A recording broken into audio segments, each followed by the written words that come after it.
नमस्कार, मेरा नाम राघव है और आप ये बिहार चुनाव की कवरेज का स्पेशल हिस्सा देख रहे हैं। मॉलिटिक्स और भारतीय न्यूज का कोलैबोरेशन प्रोग्राम है और हम मौजूद हैं जिनके साथ वो भारतीय राजनीति के तमाम नेताओं में से शिक्षा के लिए लड़ने वाले और फैक्ट्स के साथ बात करने वाले नेताओं में से माने जाते हैं। हमारे साथ मनोज झा जी मौजूद हैं।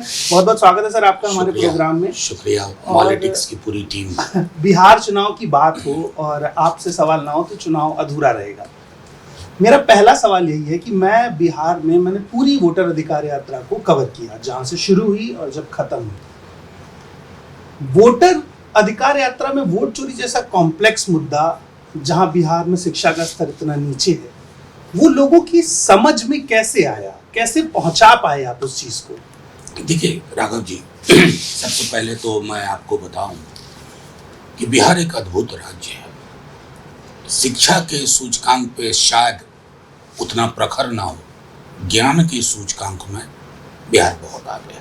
और मैं खास करके सार्वजनिक जीवन में जिन चीज़ों की आवश्यकता होती है, एक पैनी नज़र के लिए, एक पैनी परख के लिए और एक ज़बरदस्त पहलकदमी के लिए, उसमें बिहार हमेशा से अग्रणी रहा है।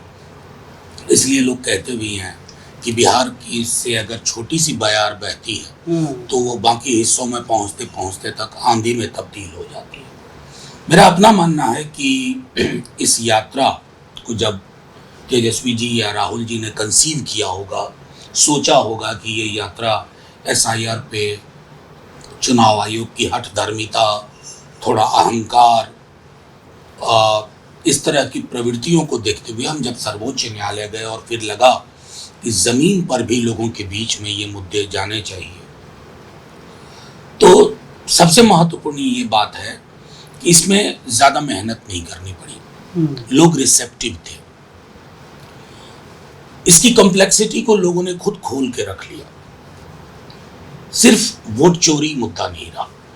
हालांकि ये स्लोगन वोट चोर गद्दी छोड़, इतना इसका पेनिट्रेशन हुआ बिहार की धरती में कि 6-7 साल का बच्चा, जो शायद संभवतः 11 वर्ष बाद पहला मत गिराएगा, वो भी बोल रहा है वोट चोर गद्दी छोड़। तो कोई स्लोगन जब इस लेवल पे आता है तो उसको हम लोग अपने मूवमेंट के, चूंकि मैं पढ़ाता हूँ विश्वविद्यालय में, इसको कहते हैं फ्रेमिंग।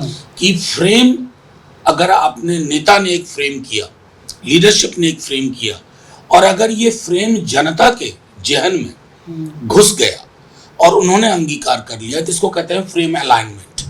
तो फ्रेम अलाइनमेंट जबरदस्त रहा और यात्रा का समापन हुआ, लेकिन संदेश का समापन नहीं हुआ। संदेश आज भी हवा में तिर रहा है, ना सिर्फ उन जिलों में जिससे होकर के यात्रा गुजरी, बल्कि उसके 200 किलोमीटर बाएं, 200 किलोमीटर दाएं, यानी तकरीबन हर जिले में, और बिहार ही क्यों कहूं, पूरे देश में इसकी अनुगूंज सुनाई दे रही है। लोग सिर्फ इसको, उसके वोट का डिनायल नहीं समझ रहे हैं, क्योंकि वोट किस लिए होता है? वोट बदलाव के लिए होता है। वोट अपने सरोकारों को साक्षात देखने का होता है कि मैं नौकरी के मुद्दे पर चाहता हूं बातचीत हो, और नौकरी के लिए मैं बदलाव करूं, तो मेरा मत चोरी हो गया, उस पर डाका पड़ गया। बेहतर स्वास्थ्य के लिए बात करूं, वो साकार होते देखना चाहता हूं, मेरा मत चोरी हो गया। तो कमोबेश इसको ये प्रतिमान तेजस्वी जी और राहुल जी के जहन से चल करके बिहार के जमीन के चप्पे चप्पे में, कोने कोने में ये बात पहुंच गई है। इसलिए मैं कहता हूं ये उतना कॉम्प्लेक्स नहीं रहा जितना दिल्ली में बैठ के जब SIR शुरू हुआ था, तो जब हम वर्गीकृत आंकड़ा मांग रहे थे, डिटेल्स मांग रहे थे, APIC नंबर कह रहे थे, आधार के लिए इंसिस्ट कर रहे थे, वो सब एक पैकेज के तहत, एक बास्केट के रूप में लोगों तक पहुंच गया। सर, आपको ये चीज कैसी लगती है कि पूरी यात्रा 16 दिन की और मेन स्ट्रीम मीडिया में उसकी कवरेज 5% रही होगी, और उस यात्रा के मंच पर कुछ ऐसा होता है जिसकी प्रमाणिकता अभी तक नहीं मिल पाती है कि वो व्यक्ति किस पार्टी का है, पर बिना प्रमाणिकता के मेन स्ट्रीम मीडिया उसको कांग्रेस का लीडर और RJD का लीडर कह के, और उस पर 1-1 घंटे के डिबेट्स ऑर्गेनाइज करती है। मगर चुनाव आयोग जब कहता है कि हम अपनी बहु बेटियों के वीडियो कैसे दिखा दें, वही चुनाव आयोग जब अपना विज्ञापन बनाता है तो उसमें महिलाओं को वोट देते हुए दिखाता है। तो ये जो पिक एंड चूज है मीडिया का। देखिए मीडिया को लेकर के अभी के 11-12 वर्षों में मैं कहूं कि मैं आश्चर्यचकित हूं तो गलत होगा। मैं कतई आश्चर्यचकित नहीं हूं। मैं यह हकीकत देख पा रहा हूं। मैं यह हकीकत देख पा रहा हूं कि मणिपुर ब्लैकआउट हो गया हमारी मीडिया से। आज तक रोंगटे खड़े हो जाते हैं जब हम महिलाओं को निर्वस्त्र करके घुमाते हुए देखा। हमारी तो पूरी डेलीगेशन गई थी एमपीज की। हालात मतलब मुझे दुख होता है कि क्या कहूँ, मतलब मेरा दुख भी शायद आपके यहाँ चल जाए, मैं पीड़ा व्यक्त करूं। जिस घटना का आप बता रहे हैं कि एसआईआर को लेकर के जो मोबिलाइजेशन था बीते 3 दशक के बिहार की राजनीति में, 3 दशक 95 के बाद ऐसा मोबिलाइजेशन मैंने नहीं देखा। अनप्रेसिडेंटेड, अभूतपूर्व। लेकिन मीडिया जाहिर है कि जोशी जी तय करते हैं कि क्या चलेगा। अरे क्रॉस द चैनल यूट्यूबर कुछ हैं जो पहले मेन स्ट्रीम में थे, उनके लिए अभी भी पत्रकारिता अहमियत रखती है। पत्रकारिता का धर्म, वो गणेश शंकर विद्यार्थी वाले तत्व अभी भी विद्यमान है। इसलिए आपने ये सवाल पूछा क्योंकि वो तत्व विद्यमान है आपके अंदर, आपके संस्था के अंदर, आपके एस्टैब्लिशमेंट में। इसलिए मैं दोबारा दोहरा रहा हूं, आश्चर्यचकित नहीं हुआ। लेकिन दुख इस बात का है कि आखिर कभी तो ये निजाम बदलेगा, कभी तो ये दौर बदलेगा। आपको नींद कैसे आती है, आप सो कैसे पाते हैं? मतलब प्रधानमंत्री जी हो या आप या मैं या सामने जो आपके कैमरा में है, इनकी माँ बहन के साथ अगर कोई गाली गलौज करे तब भी पीड़ा होगी। ये हमारे लोकतंत्र में ये जुबान कतई मैं समझता हूं स्वीकार्य नहीं है। लेकिन ये भी तो तय करना होगा कि 12 वर्षों में इस देश की हवा में इतना जहर कैसे घुला, किसने घोला कि आज ये जहर हर नथुने में प्रवेश कर चुका है। मतलब सामान्य भाषा में हम बात ही नहीं करते हैं एक दूसरे से। दुश्मनी, गाली गलौज आभूषण हो गया। मतलब मैं समझता हूं कि मेरे माफीनामे से अगर प्रधानमंत्री जी को सुकून हो तो देता हूं। हालांकि उस मंच के आसपास कोई नहीं है, कोई नेता नहीं है। शेड की तरह का बना हुआ मंच था, गांवों से लोग आए थे, गर्मी असह्य थी। उसमें किसी सिरफिरे ने अगर ये स्लोगन लगाया तो उसकी कड़ी निंदा सबने की, कड़ी निंदा की। लेकिन आप कर क्या रहे हो, गोल पोस्ट बदल रहे हो। क्या मैं प्रधानमंत्री जी से नहीं पूछ सकता हूं कि मणिपुर में क्या हो रहा था? प्रधानमंत्री जी, क्या वो हमारी बहनों की निर्वस्त्र छवि, क्या वो भारत माता के लिए दर्द का सबब नहीं था, पीड़ा का सबब नहीं था? जब आपने किसी के रिश्ते को 50 करोड़ की गर्लफ्रेंड का, कांग्रेस की विधवा का, जर्सी गाय का, तो क्या यह अपमान नहीं था? प्रधानमंत्री, मैं बार बार कहता हूं प्रधानमंत्री जी, आप देश के प्रधानमंत्री हैं, सिर्फ बीजेपी के नहीं है साहब। इस 60% 62% ने आपको वोट नहीं दिया, आप उनके भी प्रधानमंत्री हैं। बिल्कुल, आप क्या उसी सत्ता में बैठे क्या आपको नहीं मानदंड स्थापित करना चाहिए? वो कहते हैं ना, जब कभी दूसरों पर तबसीरा कीजिए, सामने आईना रख लिया कीजिए। आईना रखेंगे नहीं आप। और मैं जानता हूं कि टेलीविजन डिबेट को जोशी जी ने कह दिया, वो बहस करवाएंगे, वो बहस मोबिलाइजेशन पे नहीं कराएंगे, वो मणिपुर की बेटियों को निर्वस्त्र घुमाने पे नहीं करेंगे, तमाम चीजों पे नहीं करेंगे। कर्नल सोफिया कुरैशी के बारे में जो टिप्पणी दी, आज भी मंत्री बना हुआ है ना। यहाँ ये कौन साधना सा व्यक्ति था, ना ऑफिस बेयरर किसी पार्टी का, उसकी अलग अलग छवियां आ रही हैं, कभी बीजेपी के पटके में, कभी एमआईएम, कभी आरजेडी, कभी कांग्रेस, अनाम व्यक्ति, और आप इसको सार्वजनिक बहस में ला रहे हैं। अच्छा होता कि प्रधानमंत्री जी ये इनिशिएटिव लेते।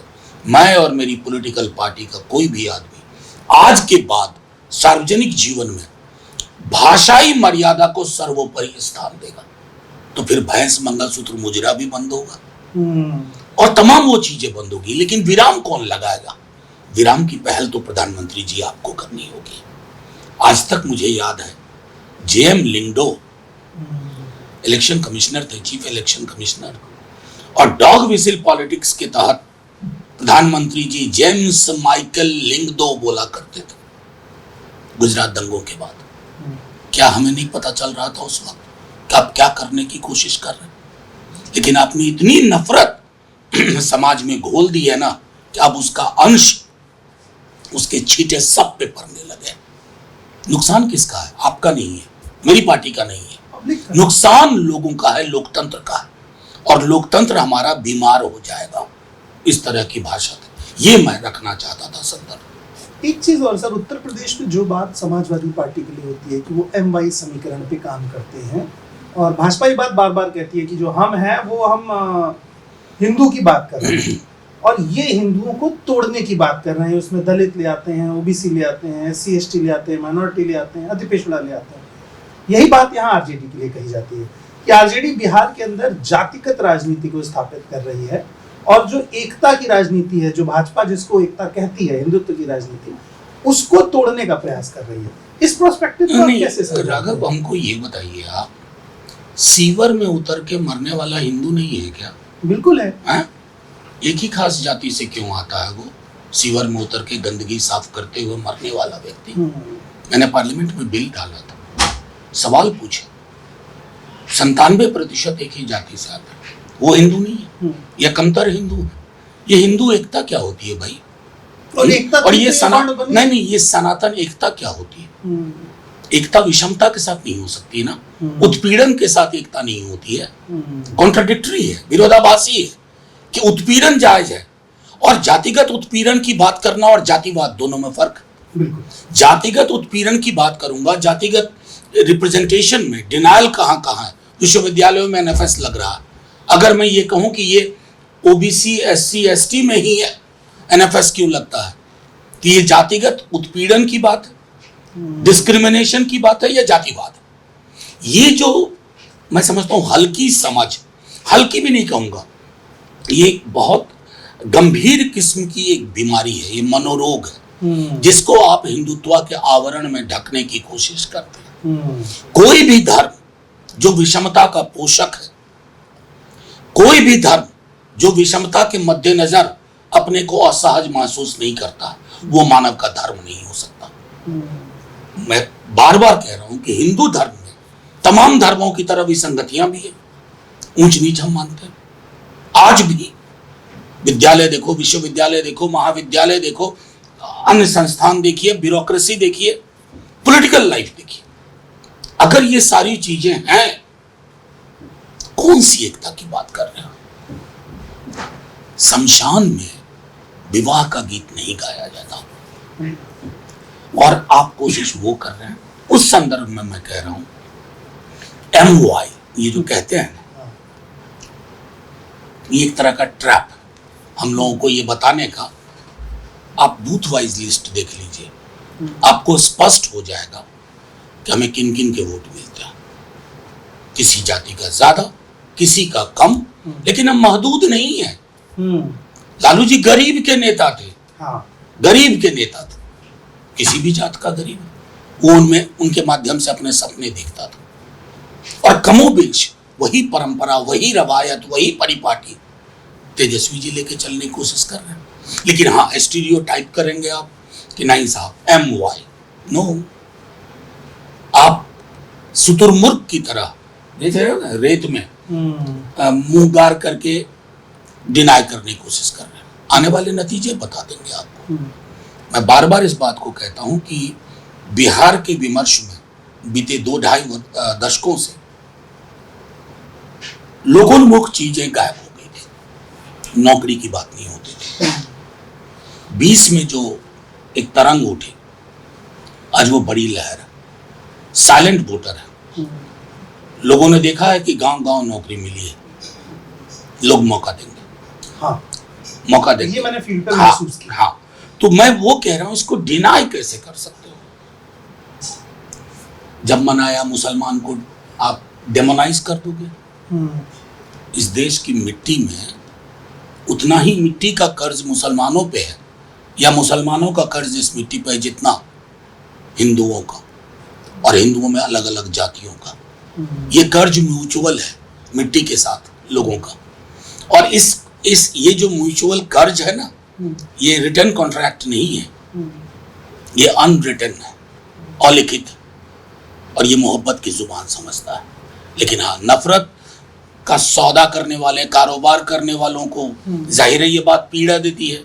कह रहे साहब ये तो सबकी एकता की बात करते हैं, हिंदू मुस्लिम सिख ईसाई सबकी बात करते हैं, इससे तो हमारे वोट में डेंट पड़ जाएगी।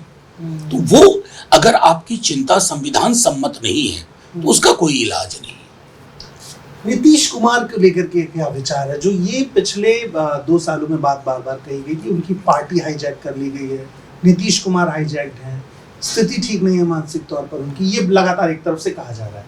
दूसरी तरफ से ये कहा जा रहा है कि नीतीश कुमार एकमात्र बिहार में ऐसे नेता हैं जो ये चमत्कार कर सकते हैं कि वो केंद्र में भाजपा के साथ बने रहें और मौका पड़ने पर राज्य में वो तेजस्वी यादव के साथ मिलकर सरकार बनाए। मैं अब ये सारी चीजें मैं समझता हूँ स्पेकुलेशन है, ये दिल्ली पटना में बैठ के कुछ लोग कयास लगाते रहते हैं। बिहार की तमाम नदियों में बहुत पानी बह चुका है।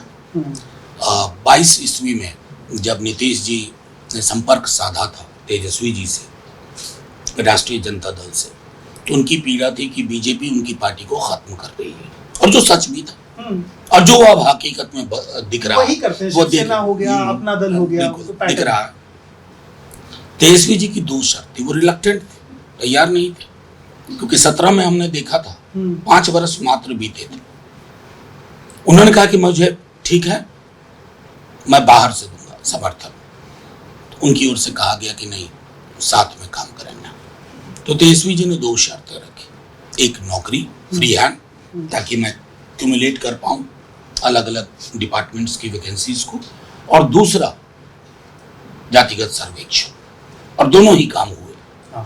फिर अचानक से नीतीश जी की अंतरात्मा को करवट बदलवाया गया इन चुनाव से पूर्व। आप कल्पना करिए कि जो व्यक्ति इंस्ट्रूमेंटल था इंडिया ब्लॉक के गठन में, वो व्यक्ति यंग फेस देख रहे थे, वो व्यक्ति चुनाव के 2 महीने पहले अंतरात्मा उनकी दूसरी करवट जाती है। और वो करवट क्यों? दिल्ली दरबार के 2 महानुभाव, एक नॉन बायोलॉजिकल दूसरे बायोलॉजिकल, दोनों ने मिलकर के क्या स्वांग किया पता नहीं, लेकिन नतीजे में आपने देखा। इसलिए अब इस तरह के कयास जो कोई लगा रहे हैं, वो मैं समझता हूं कि एकेडमिक डिस्कशन के लिए भले ही ठीक हो, लेकिन ग्राउंड रियलिटी शिफ्ट कर चुकी है। और रही बात नीतीश जी की, हम चाहेंगे कि वो हमेशा स्वस्थ रहें, प्रसन्न रहें, लेकिन अगर वो सारे निर्णय अपने से लेने में सक्षम होते, और ये बात मैं कह रहा हूं, तो शायद हाल के दिनों में जितनी पॉलिटिकल डेवलपमेंट हुई है, चाहे लेजिस्लेशन को लेकर के केंद्र के स्तर पर या बिहार के अंदर, शायद वो मना कर देते। लेकिन मना करने की परिस्थिति में नहीं है, क्योंकि दिल्ली दरबार अब रिमोट से भी नहीं, प्रोग्रामिंग चेंज कर दी है उन्होंने बिहार की सरकार की। तो एक बटन दिल्ली में दबता है कंप्यूटर का, और यहाँ उनके ट्विटर पे कुछ लिखा चला जाता है, और मुझको लगता है कि शायद उनको पता भी नहीं कि उनके ट्विटर पे क्या लिखा गया है। ये हकीकत हो गई है। 2 आखिरी सवाल है। सबसे मजबूत सवाल ये है मेरा कि प्रधानमंत्री मोदी जी की डिग्री को लेकर के विवाद हुआ, सुप्रीम कोर्ट को आना पड़ा, यूनिवर्सिटी बैकआउट हो गई। उत्तर प्रदेश में योगी आदित्यनाथ जी से भी वही सवाल कोई नहीं पूछता, ना तो प्रेस कॉन्फ्रेंस करते हैं, ना अंग्रेजी में कोई वार्तालाप करते हैं। प्रधानमंत्री जी बिना टीपी के भाषण नहीं देते हैं, और प्रेस कॉन्फ्रेंस तो शायद वो आने वाले समय कभी करेंगे। तेजस्वी यादव पूरा इंटरव्यू इंग्लिश में कर लेते हैं, प्रेस कॉन्फ्रेंस भी करते हैं, पत्रकारों से बिना टीपी के बात भी करते हैं। फिर ये 9वीं फेल का एजेंडा उनके साथ क्यों रन किया जाता है, और योगी जी और प्रधानमंत्री जी की शिक्षा को राजनीति में क्यों नहीं जोड़ा? देखिए, एक बात मैं कहूँ, हमें यह हकीकत, जब आप जाति से संबंधित सवाल पूछ रहे हो तो हकीकत मानना चाहिए, लड़ना है उस हकीकत से, लेकिन हकीकत स्वीकार करनी। अभिजात्य का अभी भी बहुत बैरियर है यहाँ। कौन नेता है, कौन नेता होना चाहिए, तो आप देखेंगे कि कोई व्यक्ति अभी शुरुआत भी किया है, संसाधन उसके पास बहुत हैं, अरबों रुपए हैं, उसको बहुत बड़ा नेता बना के प्रस्तुत किया जाता है। दूसरी तरफ तेजस्वी यादव, तो कई लोग जब कहते थे तो मैं कहता था, देखो साहब, 2 दफा तो ये व्यक्ति डिप्टी सीएम रहे हैं, सीनियर आईएएस ऑफिसर ने साथ में काम किया, उनसे पूछ लो। सही बात। शिक्षा और ज्ञान दो अलग नियामक है। हाँ। एक शिक्षित व्यक्ति ज्ञानवान हो जरूरी नहीं है, और एक ज्ञानी व्यक्ति का डिग्री वाली शिक्षा जरूरी नहीं है। ये हकीकत हमारे देश में लोग जानते नहीं होंगे। कामराज, अब मैं आपको दूसरा एक उदाहरण देता हूं। प्रधानमंत्री जी की भी डिग्री से हमको कोई दिक्कत नहीं है। अगर उनकी डिग्री के लेकर के अननेसेसरी जो ये हंगामा किया गया कि यूनिवर्सिटी तक डिनाई कर रही है और कोर्ट भी कह रहा है कि नहीं ये शायद बाकी लोगों पे लागू ना हो, मुझे उससे कोई फर्क नहीं पड़ता कि वो पढ़े लिखे डिग्री के माध्यम से हैं या नहीं है। लेकिन मुझे इस बात से फर्क पड़ता है कि मेरे प्रधानमंत्री खुल करके प्रेस का सवाल का जवाब क्यों नहीं दे सकते, क्योंकि एक ऐसी परंपरा प्रधानमंत्री जी डाल रहे हैं कि आने वाले दिन में दूसरा कोई प्रधानमंत्री भी कहेगा कि साहब उन्होंने तो नहीं किया, एक बीपीसी मैं भी नहीं कर रहा। हाँ। तो इससे क्या हो रहा है, गैर पारदर्शिता का जन्म होता है, ओपेसिटी। मेरी चिंता उस बात को लेकर के, डिग्री है नहीं है, जिस विषय की चर्चा होती है पूरे देश में, मैं तो उसी दिल्ली विश्वविद्यालय में हूँ, वो जहाँ गुजरात का एंटायर पॉलिटिकल साइंस, आज तक इस तरह का कोई विषय नहीं रहा कि entire sociology, entire political science, entire history, ऐसा कुछ होता नहीं।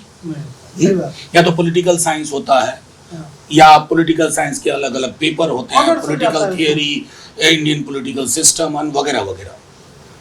तो मेरा इस मामले में स्पष्ट दृष्टिकोण है।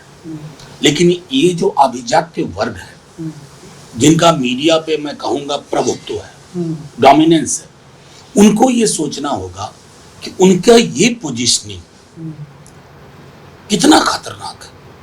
आप दो तरह का मानदंड रखते हो, एक तेजस्वी यादव के लिए और एक नरेंद्र मोदी, योगी जी के लिए वगैरह वगैरह। ये दोहरा मानदंड आपके अपने लेजिटिमेसी के लिए उचित नहीं है, ये मैं रखा। संसद की जो एवरेज अटेंडेंस है वो 80 है, बिहार की 82 है विधानसभा में। आपका इन सब से थोड़ा ऊपर आंकड़ा रहता है, 85-90 के बीच में। आप सबसे मजबूत सवाल भी पूछते हैं। मैंने आपकी सारी डिबेट्स लगभग देखी हैं। जब आप प्रधानमंत्री से एनआरसी पे सवाल कर रहे थे, आप कश्मीर के मुद्दे पर 370 पर सवाल कर रहे थे, क्या उधर से कभी ऐसा कॉल नहीं आया कि इधर शिफ्ट हो जाइए, अच्छे स्टूडेंट हैं, अटेंडेंस पूरी है, तो सेक्शन क्यों नहीं चेंज किया जा सकता है? मैं समझता हूँ आज के दिन में अच्छे स्टूडेंट्स दोनों तरफ चाहिए, सत्ता पक्ष में भी चाहिए। सत्ता पक्ष में मैं कमी देख रहा हूँ। मैं अक्सर सोचता हूँ कि नेहरू के समय का जो सत्ता पक्ष था, उसके सामने छोटा विपक्ष था, बहुत छोटा विपक्ष, लेकिन नेहरू पूरे दिन पार्लियामेंट में बैठे होते थे। एज ए प्राइम मिनिस्टर वो नोट करते थे कि अपोजिशन का कौन आदमी क्या बोल रहा है, उनकी धज्जियां उड़ाई जाती थी और वो कांग्रेचुलेट भी करते थे। हाँ, और वो उठ करके ये नहीं कहते थे कि तुम सीमा लांघ रहे हो या उसको उपहास कर रहे हैं उसका। तो अपने संदर्भ में मैंने हाल में ये किताब लिखी है, अच्छा कर रही है। इसमें मैंने संसद के मेरे 2 भाषण हैं और इन प्रेज ऑफ कोalition पॉलिटिक्स, जिसमें मैंने पैरोकारी की है इस बात की कि इस देश को कोalition ही बेहतर चला सकता है, क्योंकि हिंदुस्तान अपने आप में कोalition है। Coalition of region, coalition of ideas, coalition of food, languages, habits, temperament, कितनी सारी चीजें हैं। तो भारतवर्ष मूलतः गठबंधन है और तब भारत एक बेहतर निर्माण की प्रक्रिया से गुजर रहा है। तो मैं सिर्फ इतना कहूंगा कि हम में से कुछ लोगों का टेम्पलेट एंटी इस्टेब्लिशमेंट है। मेजॉरिटेरियन पॉलिटिक्स के हम पक्ष में कभी नहीं खड़े हो सकते। और मुझे खुशी है कि मेरी पार्टी विपरीत परिस्थिति में भी, लालू जी को जेल रखा गया, तेजस्वी जी पे मुकदमे किए गए, लेकिन मेजॉरिटेरियन पॉलिटिक्स के समक्ष ब्लिंक नहीं किया कभी। और I am proud to be there. और मैं चाहूंगा मैं जहां हूं वही रहूं, सदन में हूं, कल को नहीं होऊंगा, लेकिन ये वार्तालाप, ये परंपरा जारी रहनी चाहिए।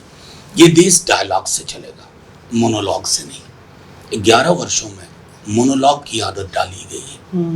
मोनोलॉग खत्म होना चाहिए, यही पॉलिटिक्स में मैं कहना चाहूंगा। बहुत बहुत शुक्रिया सर, बहुत अच्छा लगा आपसे बातचीत करके। और मैं चाहूंगा कि बिहार के युवाओं को आप कोई एक संदेश दें, क्योंकि चुनाव का माहौल है और ये बात मैंने हर जगह सुनी है कि बिहार का युवा या तो सिविल सर्विसेज और सरकारी परीक्षाओं की तैयारी करता है या वो रेडी लगाता है। बीच का जो प्राइवेट इंफ्रास्ट्रक्चर उसे मजबूत नहीं किया गया है। क्या होना चाहिए और बिहार के युवाओं को संदेश? देखिए, मेरा एक संदेश होगा, उद्यम करिए और उम्मीद करते हैं कि जब सरकार बदलेगी, थोड़ा बदलाव आएगा तो उद्यम के अवसर भी बढ़ेंगे। और एक चीज स्पष्ट होनी चाहिए कि सवाल पूछते रहिए। कल को हम सत्ता में हो तब भी पूछिएगा। जब कोई भी कौम, खास करके युवा वर्ग, अगर सवाल पूछना रोक देता है या बंद कर देता है तो सत्ता निष्ठुर होती चली जाती है। वो लगाम आवश्यक है। सर, एक रिक्वेस्ट है कि एक बार आप बोल दें कैमरे पे, भारती न्यूज़ और पॉलिटिक्स को सब्सक्राइब करें। और मैं कहूं कि ये बहुत ही बेहतरीन बातचीत रही, भागम भाग में ही हुई, लेकिन भारती न्यूज़ और पॉलिटिक्स के पूरे टीम को बहुत बहुत शुक्रिया। आप इसे देखें, पसंद करें तो सब्सक्राइब करें पॉलिटिक्स भारती न्यूज़ के इस कोलैबोरेटिव प्रोग्राम को।